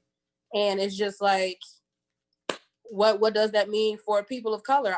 We don't have any unalienable rights. Like we never had shit from the beginning. So like y'all ain't taking away nothing from us. Like y'all ain't giving shit to us and y'all ain't taking shit away from us. Like y'all just keep dehumanizing us and making us feel like we the ones who was in the wrong, when in reality, like y'all the ones that fucked up from the beginning. Like leave us the fuck alone and let us just leave y'all alone and we'll live in a happy place.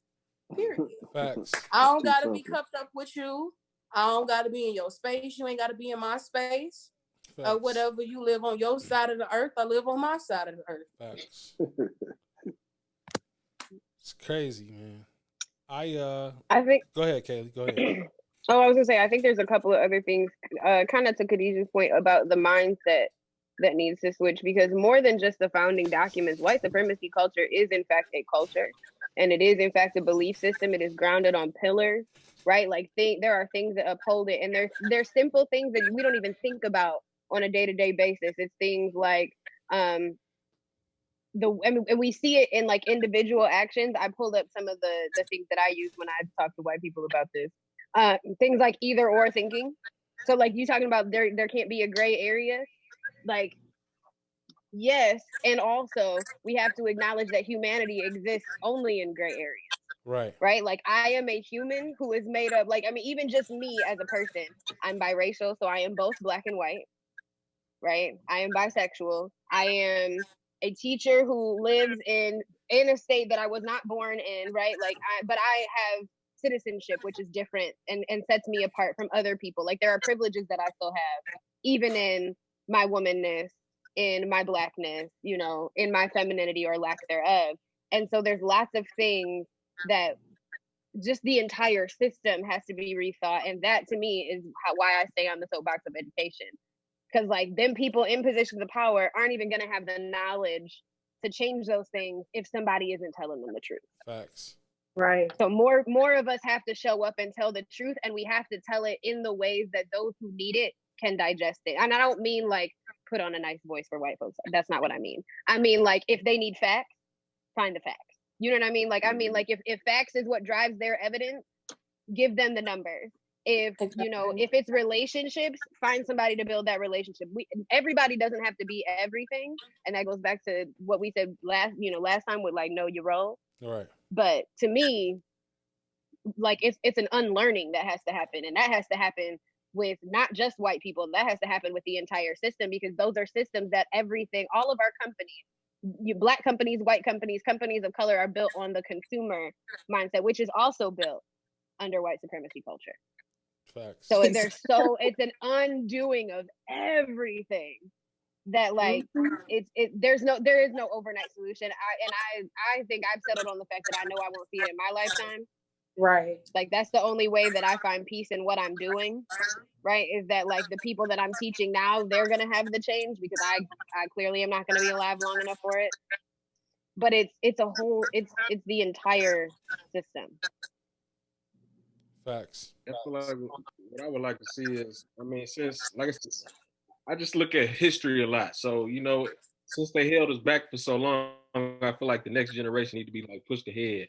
And I feel like Black students and Native students, they need free tuition. I feel like our generation of people who had to pay inflated tuition, we needed reimbursement. Like we need that money back. Because when my brother left for school in 99 or 98, I saw his old college bill. He paid 8 G's for the year. When I was at Western, 8 G's was a semester. You know what I'm saying? Facts. So I feel like we need that money back. We need this next generation to be catapulted forward. Give them free education. If you can get in school, you got a free education. You still got to get in, but I feel like that bill need to be fronted at this point. Facts. As far as solutions, like we need to attack everything, but like, is it more purposeful to attack one thing at a time? Is that getting things done, or is it attacking everything at one time more purposeful for us? Because there are so many things.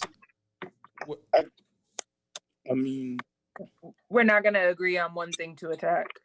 Okay. I mean, that's also a know your role though, right? Like if Right. my role is education, I'm staying over here. More power to you to do what we got to do, you know, in terms of criminal justice, and I'll show up how I can. Right. Right? Right. If education is tied to what you're doing, then absolutely. I think it goes back to knowing your role. We can walk and chew gum at the same time, Facts. Right. you know. Okay. We don't have the time to break everything up and do it one by one, to be honest. There's just not the time for that. We need to attack as many things as we can. Like Kaylee said, there's people in different positions that are put there for a reason. Like Monteze was saying earlier, we're trying to get people that look like us into positions of power. That way we can attack things from different angles without having to take it one step at a time. We've been taking things one step at a time for years, decades Facts. even. Okay. Right. Agreed. I actually agree with I that. mean, I also think the big thing, man, and we touched on it the last episode, is it starts in the household. Yeah, I You know, was just about because to say that. it starts in the household. We got to understand a lot of these schools work off curriculum. You know, so they have a certain curriculum that they have to teach, and no disrespect to any educator in here, but a lot of it is bullshit. Let's be real. It You is. know what I'm saying? It So is. we need to educate Right. we need to educate our kids in our household.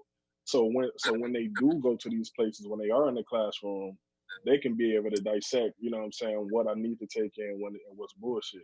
And me speaking and me being transparent, I didn't have a lot of those conversations in my household.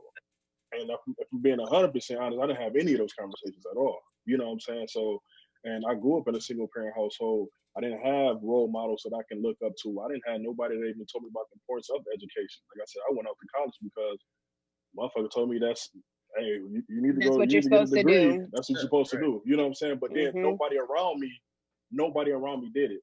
No cousins, no other siblings, no uncles, nobody. Like I said, there was no role models there. So you're telling me this, that I need to do this, but nobody that looks like me, nobody I'm comfortable with took that route. You know what I'm saying? So why are things so different from me? So I think we need to educate our kids while they're early, before they get into these classrooms, and don't allow the teachers or social media or different things that they see, their favorite rappers or anything like that, to kind of be that voice. Let them be able to just go out there and see, you know what I'm saying, see how things affect them. Because without education, without anything, one thing I do remember, I always remember how something affected me when I was a kid. You know what I'm saying? I didn't need somebody to talk to me about that. So have those conversations, have that open dialogue with kids. And like I said, man, I don't think we're gonna see change. I don't think I'm gonna see change. You know what I'm saying? But Right. I do want to spark. I want to spark a mind that's gonna be able to spark another mind and spark another. You know what I'm saying? Just keep going like that. So the more people we can talk to, the more people we can educate, I think we'll be okay. Facts. That shit is deep. Hold it down for the educators real quick, because they get on my head. I feel like with that, it's like, Hey, we had it. yeah, it's like we got creative freedom. You know what I'm saying? Because I done taught my kids about supply and demand. I done taught them about credits and debits. If you can find a way to get it into the curriculum, you can pull it off. So I mean, but you're right though, because it is a lot of people who just A going lot. going by the the basics. So if you don't step out of that box and show them how to apply it, because I'm all about application skills. This is what I need you to do. This is how you use it in the real world. So it's like if we could keep that, connected, we could get a lot done. And like you said, I mean, the home is big too. And I know you know about that with social work. So yeah, that's huge. Facts. I mean, but also parents can show up at school. My coworkers are less likely to say something to kids if they know their mama is right around the corner. Right. Because I know I'm that mama. Like, say something if you want to. You got one time to come in my baby sideways. Like, thank you. I don't know who you thought I was, especially because I know how to do your job. Like, yeah. Don't be. That's the other thing is like we leave. I think one of the things we often do is when kids go to school, they at school, and we don't really like we don't. I know some parents show up, but we don't often. Show up Need and a tell your break. and also, but also go to the board meetings and tell them that the curriculum is trash. Right. Show up to those spaces where they're making those decisions. They have school board meetings where public comment is a thing. Just what she was saying earlier. Like we can, as community members, even you don't have to have a kid to be invested in what the education is at the school. Right. Like if you showing up to board meetings and like, yo, you're not teaching past Black History Month, like there's a problem there. And community members are allowed and welcome to. They just don't, because people think that because they don't have kids, they can't be a part of things, or because they're done with education that it doesn't matter anymore. And that's the furthest from the truth. Like as many other people, because there's a lot of teachers like Ali who are like, no, I'm trying to get this done. That the district then says, oh, this is a problem. But the district won't say that if the people who live in the district and pay money to the district have something to say. Like it's really just getting involved. Facts. Yeah, that's so true. All right. I think that go ahead. Hold on. Last remarks. We about to hit 2 hours again. You know what I'm saying? We did a better job this time. You know what I'm saying? Let's get our one sentences in like last time. Let's end it. Go ahead. Whoever want to crack it off. Honestly, I feel like we've wrapped up a lot of what I've been thinking. Everybody else seems to be on a similar wavelength, which is refreshing to be around minds like this. So that's really cool to see.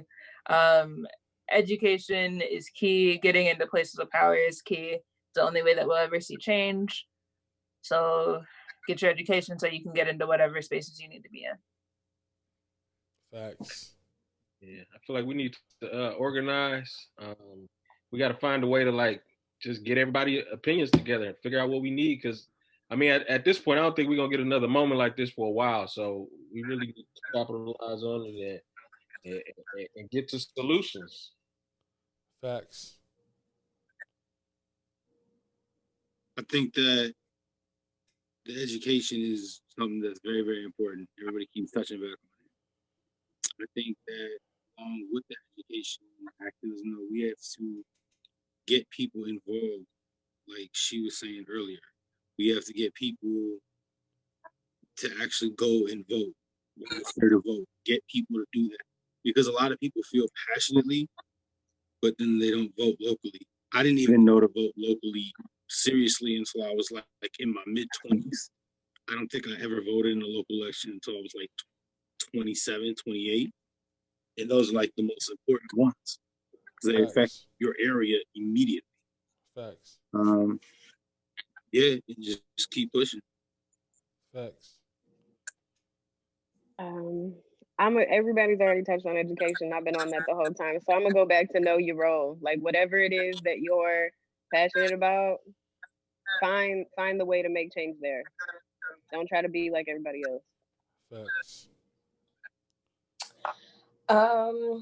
I would say don't just leave it to the education system to teach your kids. Teach your kids at home. And not only teach them about education, like self-awareness, teach them to be sure within themselves. So therefore they won't be easily persuaded to believe, and to eat, other people's food, not in a literal sense, but to eat other people's education. Knowledge. You don't want your kids, feeling and eating too much of other people's beliefs if it's not something that you believe. Question everything. As far as like morality is concerned. Facts. I think the big thing for me is, I mean, like I said, I know we touched on the education thing and doing what we need to do to kind of get a seat at the table. Once we're at the table, having that comfort to be able to speak out against things. There was a long time I was actually at the table, and another black person that was there, the only other black person, told me, "Hey, don't say anything. You hear, just good. Just be quiet. Don't say nothing." You know what I'm saying? So it's a lot of times we get in these rooms and we're afraid to speak. We're afraid to use our voice. So being able to challenge different things, if it's not directly affecting us or it's bringing change against for our people, speak on that. You know what I'm saying? Talk about that. Have open dialogue. And if it creates backlash, then that's good. You know what I'm saying? If it creates issues, if it creates drama, then that's good. Because 9 times out of 10, there's some change in that area that's definitely needed. So I would definitely say, man, have more things like this where we can kind of have that dialogue, talk about it. Because honestly, I don't get this a lot. You know, I don't get this a lot, and it definitely feels good to be able to talk with like-minded people about this Facts. I would say that we got to establish some type of like nepotism in our community or reaching back or something.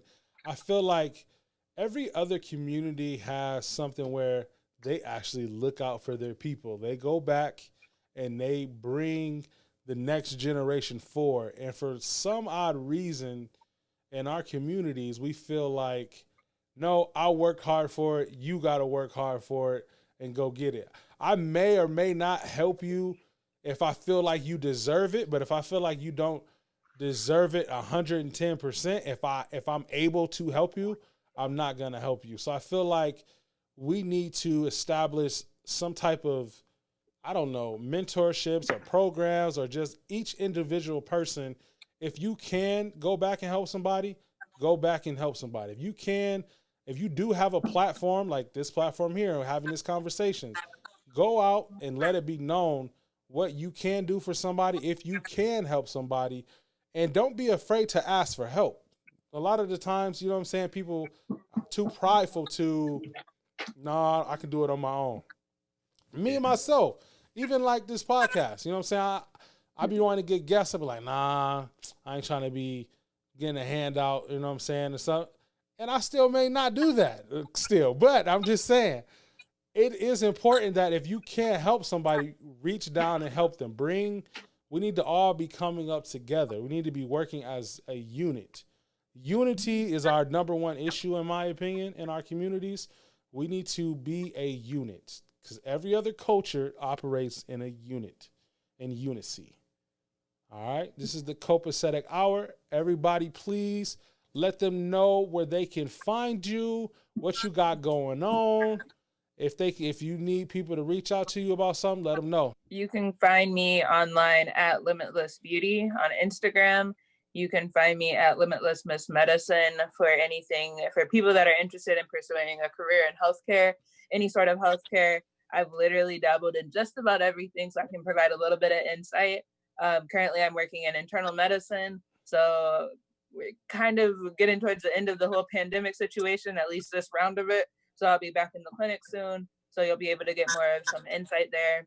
If you need help starting a business, launching, branding yourself, you can find me at Shutterstock Co. Or no, Shutterstock MI. It's Shutterstock & Co. That's the company. You can get graphic design and branding work done at thedesignlab.ssco. You can catch me on Twitter, Lucky Showtime. You can catch me on Instagram, Lucky Showtime 313. If anybody needs any writing services of any kind, just reach out. Go ahead and cop those books. We got Michigan International University. That's the first one. Just encouraging people to go to college. It's creating a college culture. Then we got Wake Up Little Lion for the kids. Got to keep them active and reading. And then for the people who want to read a real story about progression and perseverance, go ahead, pick up Nobody Cares. It gets real deep. It talks about a lot of issues that people don't know that goes on in just people's regular lives. It's students out there living lives like adults, and a lot of people don't know about it. So that's kind of what that story is about. And then I got another one coming up. It's called Bad Move. I wrote it about 6 years ago after Trayvon and Freddie Gray and Sandra Bland and all them died. And it's just relevant again. So we kind of pushed it up, and that'll be out soon. Facts. Go get them. Go cop all 4, 5. Keep them going. We need a bestseller list. You know what I'm saying, on Amazon or whoever sell the books. I like audiobooks myself, but I do buy Ali's books. Go get the books for sure. My name is David. Catch me on Facebook. I guess if anybody has any like needs, people that need help navigating social services, getting contacts for different leads for the social workers, things like that. People trained. I do have a couple contacts. Probably try to reach out and help with that. I have a little experience myself. If you need anything like that, just hit me up on Facebook. We'll do a little DM. That's it.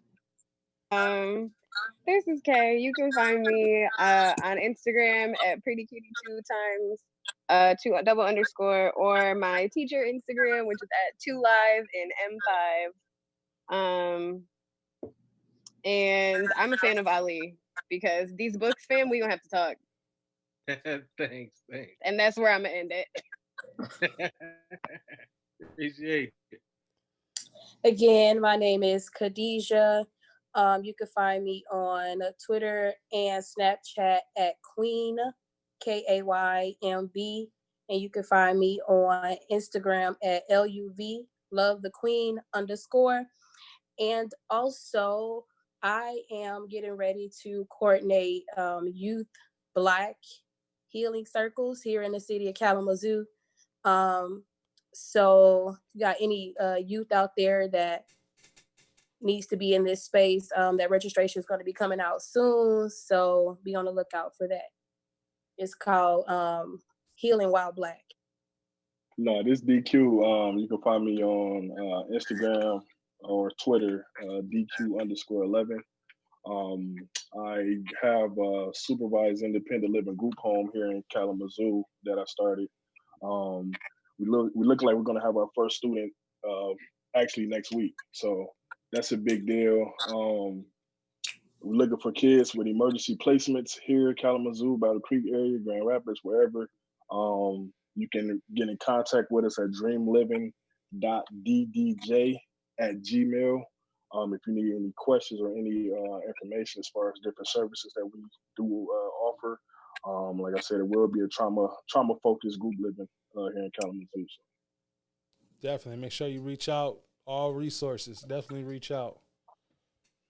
And I am your host, 5 from the Copacetic Hour. Hit me up at notorious_BIG_E for my personal page, or The Copacetic Hour on IG or Twitter, Copacetic Hour. Please go get your merch. Support Black businesses. We got pop sockets. We just had an order of 10 of those the other day, and they are amazing. You know what I'm saying? Right on my phone right now. If y'all can see that one. Yeah, there we go. You know what I'm saying? Couldn't see it? Okay, let's there we go. There you go. Copacetic Hour pop sockets. Go get you one. We got Copacetic shirts. Miss Jackson, please show them your shirt. We got all type of shirts. So we got hoodies, hats, everything. You need a wave cap, I will find out how to get it done for you. Sure, why not? Yeah, you know what I'm saying? Let me know. We're going to leave you with our mantra for the Copacetic Hour. Please protect your peace, secure your wealth, and define your destiny. This is the Copacetic Hour. You're tuning in to the Copacetic Hour. This is the Copacetic Hour. Why don't you just chill? Why don't you just chill? Why don't you just